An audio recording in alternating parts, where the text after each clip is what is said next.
നമുക്കിപ്പോൾ വെജിറ്റബിൾ റൈസാണ് ഉണ്ടാക്കാൻ പോണത്. അതിന് ക്യാരറ്റ് ചെറുതായിട്ട് അരിഞ്ഞത്, ബീൻസ് ചെറുതായിട്ട് അരിഞ്ഞത്, അത് നല്ല കഴുകിയിട്ട് അരിഞ്ഞിട്ട് അതിലേക്ക് കുറച്ച് മഞ്ഞൾപ്പൊടിയും ഉപ്പും ഇട്ടിട്ട് കുറച്ച് വെള്ളം ഒഴിച്ച് വേവിക്കുക. ഒരു 5-6 ഏലക്കായ തൊളിച്ച് വയ്ക്കുക. പിന്നെ ആവശ്യമുള്ള പട്ട, ഒരു 2 കഷ്ണം പട്ട, കറിയാമ്പൂ എന്നിവ എടുത്ത് വയ്ക്കുക. പട്ട കറിയാമ്പൂ നമ്മൾ ഇട്ടിട്ടുണ്ട്. പിന്നെ ഉള്ളി ഒരു 4 ഉള്ളി ചെറുതായിട്ട് നീളത്തിൽ അരിഞ്ഞെടുത്തിരിക്കുക. എന്നിട്ട് നമുക്ക് ആവശ്യമുള്ള എണ്ണ, പിന്നെ ഓരോരുത്തർ ഡാൽഡ ഉപയോഗിക്കും, അങ്ങനെ ഉപയോഗിക്കുകയാണെന്ന് വെച്ചാൽ കുഴപ്പമില്ല. ഞാൻ വെളിച്ചെണ്ണയും ഡാൽഡയാണ് എടുത്തന്നെ. പിന്നെ ഇതിലേക്ക് ഉള്ളി ഇടുക.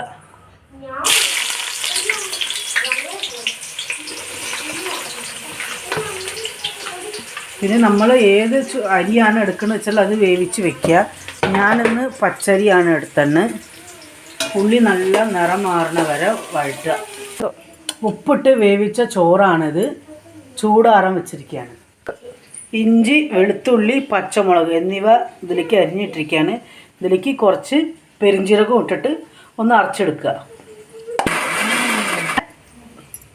ഇങ്ങനെ ചതച്ചെടുക്കുക. ഉള്ളി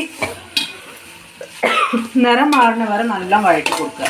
അതിന് കുറച്ച് ഉപ്പ് ഇടാന്ന് വെച്ചാൽ കുറച്ച് ആവും കേട്ടോ. അതിന് വേണ്ടിയിട്ട് കുറച്ച് ഉപ്പ് ഇട്ടിട്ടുണ്ട് ഞാൻ.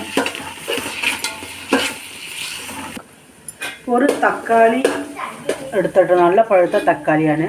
പിന്നെ മല്ലിയില, പിന്നെ പുതിന. വെള്ളത്തിൽ കുറച്ച് നാളം പുതിനയും മല്ലിച്ചപ്പൊക്കെ ഇട്ട് വെക്കുകയാണെന്ന് വെച്ചാൽ അതിലത്തെ അണുക്കളൊന്ന് പോയി കിട്ടും കേട്ടോ. ഇതാണ് പുതിന. ഉള്ളി ഇങ്ങനെ കുറച്ച് നിറം മാറി വരുമ്പോൾ പട്ട, ഏലക്കായ,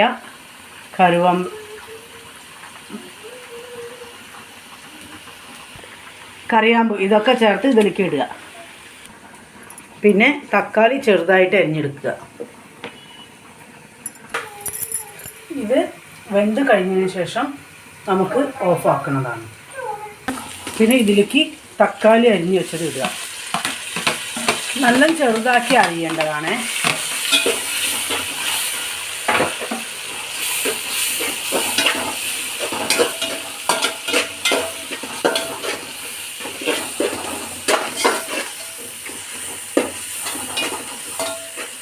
തക്കാളി വെന്ത് ഉടയുന്ന സമയത്ത് നമുക്ക് ഈ വേവിച്ച പച്ചക്കറി ഇടുന്നതാണ്. ഇത് വെന്തത് നമുക്കിതിലേക്ക് ചേർക്കാവുന്നതാണ്.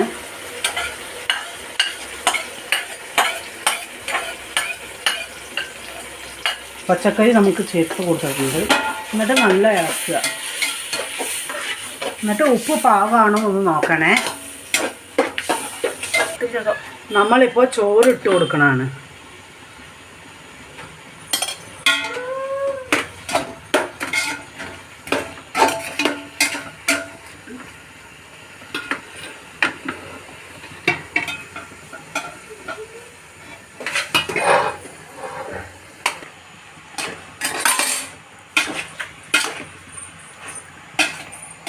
നമ്മൾ ചോറ് നല്ല ഇളക്കി കൊടുക്കുക. ഇളക്കി കൊടുത്തതിന് ശേഷം പുതിന, പിന്നെ മല്ലിയില ഇതൊക്കെ ചെറുതായിട്ട് അരിഞ്ഞ് വെച്ചിട്ടുണ്ട്. ചോറ് നല്ല ഇളക്കിയതിന് ശേഷം ഇത് ഇട്ട് കൊടുക്കുക.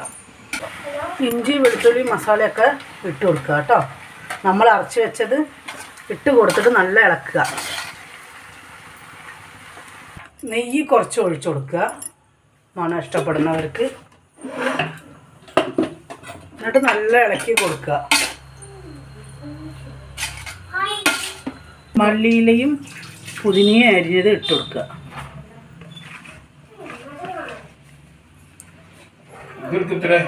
ഇതിന് ശേഷം അണ്ടിപ്പരിപ്പ്, മുന്തിരി നമുക്ക് നെയ്യിൽ വഴറ്റിയിട്ട് ഇടുന്നതാണ്. നല്ല ഇളക്കി കൊടുത്തതിന് ശേഷം സ്റ്റൗ ഓഫ് ആക്കുക. നെയ്യ് ചൂടായതിന് ശേഷം നമുക്ക് കഴുകിയ മുന്തിരി ഇട്ട് കൊടുക്കുക. ഞാൻ മുന്തിരി മാത്രമേ ഇടുന്നുള്ളൂ, മുന്തിരി മാത്രം മതി. എന്നിട്ട് ഇതിലേക്ക് ഇടുക. എന്നിട്ട് നല്ല ഇളക്കിയതിന് ശേഷം നമുക്ക് സേവ് ചെയ്യാവുന്നതാണ്. ഇത്രയേ ഉള്ളൂ നമ്മുടെ വെജിറ്റബിൾ റൈസ്. എല്ലാവരും ഉണ്ടാക്കി നോക്കണേ.